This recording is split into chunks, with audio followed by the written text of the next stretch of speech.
Hello and welcome to this video. This is as many of my watchers and subscribers know, I'm going to a tournament in, well, I guess next weekend, the first week of November, and I figured I'd just do a video series, probably about 2 or 3 parts, um, basically just discussing the tournament, looking at the different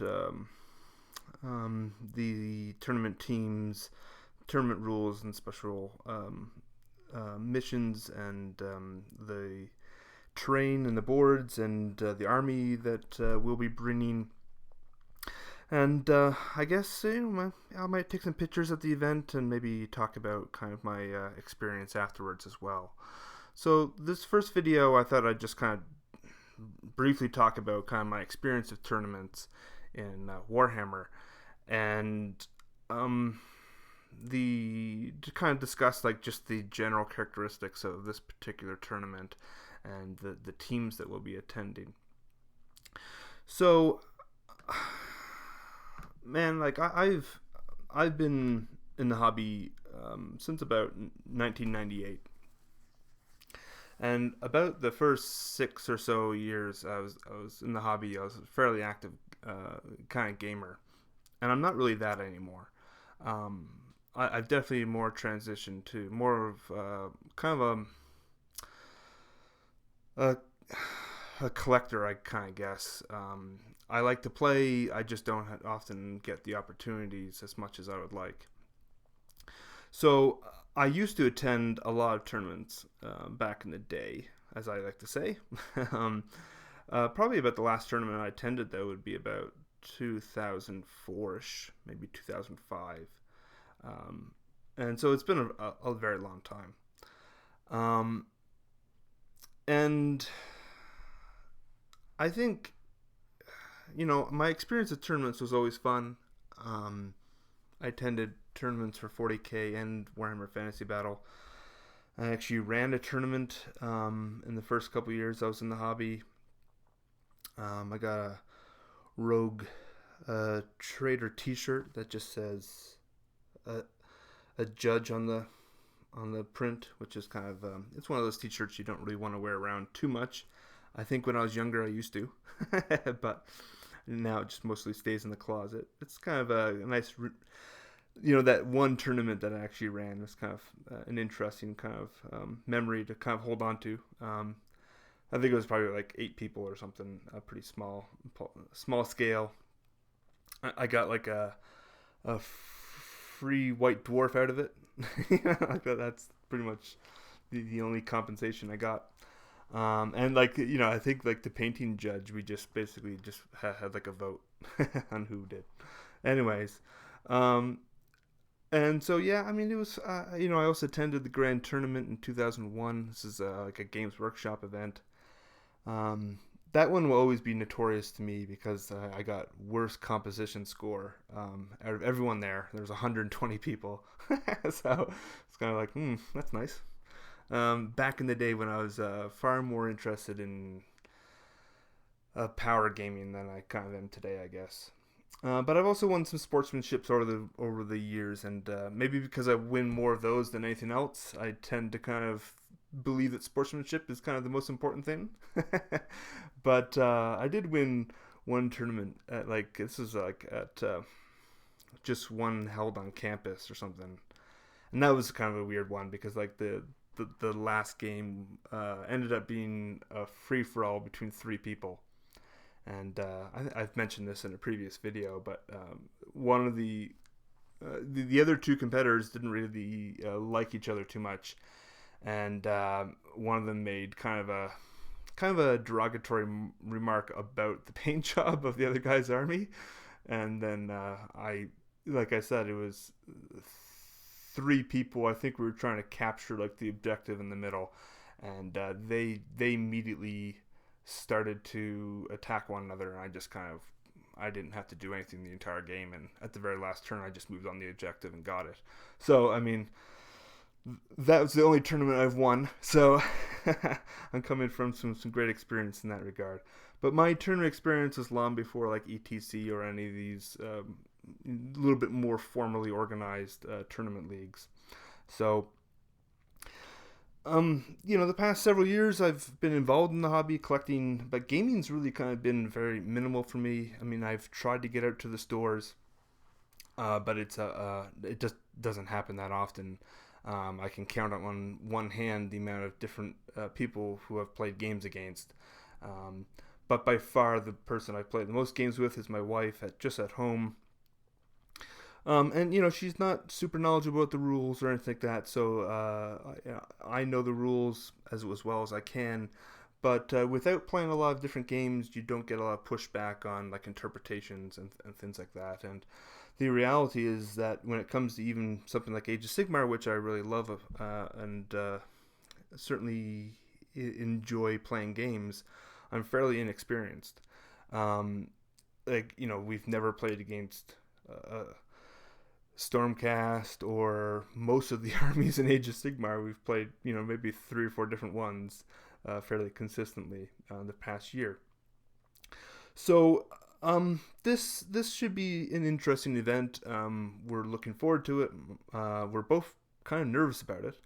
I really hope that it's always been kind of my hope to play a little bit more games, but I hope to maybe get out to Adepticon in the next year, something like that, and just kind of get back into that, because in the past I did attend so some of these bigger gaming conventions. I went to a couple Games Workshop Games Days and things like that, and they're fun, and so I think that'd be fun to get back into that and get out more and interact with different people and get the opportunity to play with different people and play against different armies. So this is really, so the tournament that's coming up is next week. It's November 4th through 6th, 2016, and that is Holy Havoc. Now there are basically, this is run by Steve Werner, and it's Holy Wars is a little bit more well known, I guess, insofar as it's been going on at least a year or two. I don't know the history necessarily that well, but this Holy Havoc is a team tournament, which is going to be an interesting experience. So my wife and I are going, and it's located in Yorkville, Illinois, which is about just outside of Chicago, is kind of as I always say. And we were initially going to fly in,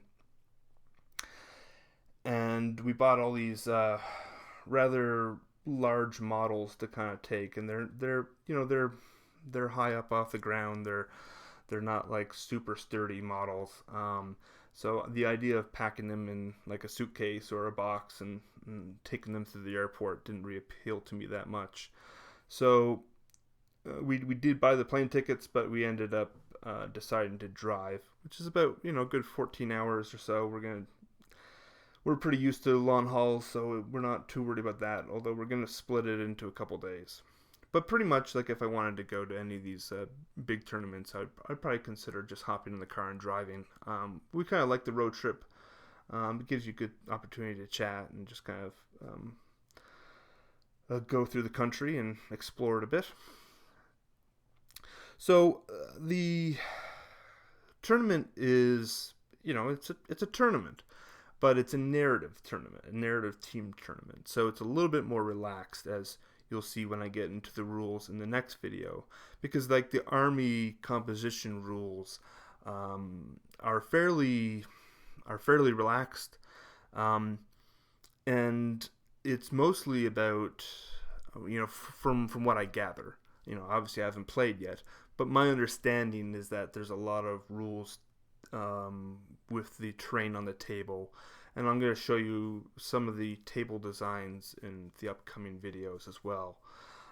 Just kind of give you a sense. And for me, too, to kind of look it over. Because there's some things I need to do for prep-wise. I need to print out some army lists for my opponents and things like that. So this is kind of like the introductory component to the tournament. It says, "Cry Havoc and let slip the dogs of war." The Holy Hammerers are excited to announce Holy Havoc Age of Sigmar Narrative Team Tournament. Holy Havoc will seat 20 teams, two people each. The tournament will be 5 team games of Age of Sigmar, battling on legendary tables and terrain that will enhance your gaming experience. Our mission is to provide our attendees with an outstanding and fun experience, playing on amazing boards with fun, detailed terrain. So that's kind of the outstanding detail for me. Is most of the tournaments that you go to, the tables are fairly generic. They're designed so that no person playing has an advantage over your opponent necessarily. Right? They're all fairly neutral. This is completely different. Every table is completely unique from all the others. So it's going to impact how you play, and I don't think this is the type of tournament necessarily where it's the top players are necessarily the best at the game or something like that. It's more just the experience of getting together and playing on great tables against great opponents. So why come to Holy Havoc 2016? So, compete against great opponents with well-painted armies. I need to get working on mine. Play on fantastic themed gaming boards and themed terrain. No felt. Each board is unique and represents a location in the Warhammer world. Custom Holy Havoc themed terrain on each board will add dramatic strategy possibilities. A fantastic gaming venue. The hall has the room for the gaming and plenty to do when you're not rolling dice. And then there's open gaming Friday and Saturday nights, when the tournament games are over. And mini events on Friday and Saturday nights as well, which I have no clue what that's about. And then bring your own booze, which should be kind of an interesting experience too. It's been a while since I was at a tournament, but I've never attended one where you're allowed to drink. So, look at the old schedule here. So basically, Friday we're going to arrive there, and it's pretty much just an open gaming night for the most part.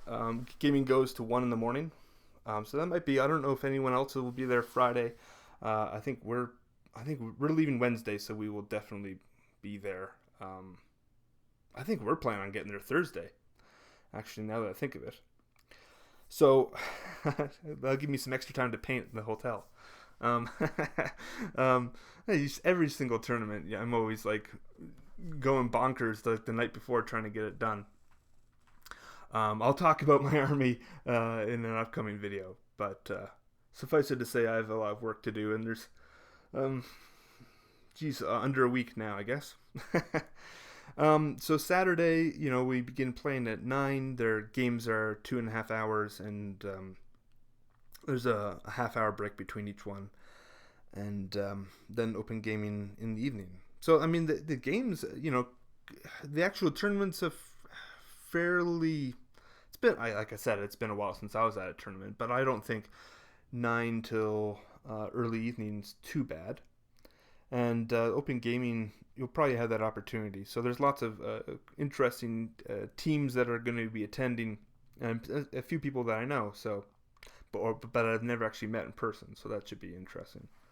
Perhaps we'll get a game in if we don't actually get a game in during the actual tournament. So then Sunday we play 2 more games, and then there's a raffle and awards. And these types of schedules are kind of very loose, right? It's like absolutely half an hour for the awards, and who knows, right? Could go longer. The games could go a bit longer, etc., etc. But we'll see. I mean, I'm always worried about the 2.5 hour time limit on tournament games. This is a big army, as you'll see. These are huge armies, and as a matter of fact, especially since it's a team tournament, so the armies are big as they are, and then they're twice as big because you're playing with a team. My experience, sometimes you run out of time in tournaments, and there's like that rush, trying to get things done. And how do you do it? If you end really early in the game, how does it work out like how do you make it so that both players feel like they've got a decent attempt, right? I mean, maybe you do well in the first couple turns, but your opponent would have come back later in the game and eventually have won or something like that. I've actually I've gotten in some of my tournament games that I have played, we've gotten to like turn 2 and it's ended. So that's the experience I don't want to have, because that's not really fun for anyone. But I realize they need to have some sort of time limit, and 2.5 hours isn't unreasonable. It's just, I don't know. I would, if it were me doing an event, I might be a little bit more, might provide a little bit more time, or have a bigger window between games so that they can extend a little bit out. But then you are cutting into the amount of games you can play over the weekend, etc. So you're always trying to find that balance. So I'll just quickly look at the teams, and then I'll get back to painting, and I'll make another video tomorrow. So the teams are, there are supposed to be 20 teams, and there were before. It's been updated since I last looked at this. And there were actually a couple teams on like a waiting list, so I'm not sure if they've decided not to do it or what have you. The other thing that's interesting about this tournament is that it will be covered by Beasts of War. So it has like a pretty, I guess, some sort of international reputation. They actually attended the Holy Wars tournament as well. But this is, so there'll be some people there with cameras, I guess. And I know they asked for two teams to kind of, for the people to kind of, be with, I guess, so they can get their experiences and things like that recorded. But we did not volunteer. We're a bit too timid for that. So I mean, I don't know much about most of these teams. I don't know everyone in Age of Sigmar, obviously. But you can kind of get a nice sense of who's playing what by some of the team names. As of right now, it's not quite filled out, so like we don't know exactly what all the armies are bringing. But I know a few people on this list. I would point out the Mortal Realms team, Eric and Davey. They have the Mortal Realms podcast. There's actually quite a bit of podcast teams, really, because you have Tyler Emerson as well, and he's now doing a podcast as well. Scrubby and Wells, and then you have Kenny Law, and he's with the Combat Phase podcast. And then you have Tom and Vince from Warhammer Weekly. They're going to be there as well. So this should be an interesting experience. And for all I know, there's other people on here I might know of as well. But you often don't know their personal names or necessarily. So we'll see. So I think this will be a really rewarding experience. Really looking forward to it. And we'll go over the tournament specific rules and the terrain and the armies in the next video. Right now, I've got to get back to painting. So have a good one, and bye.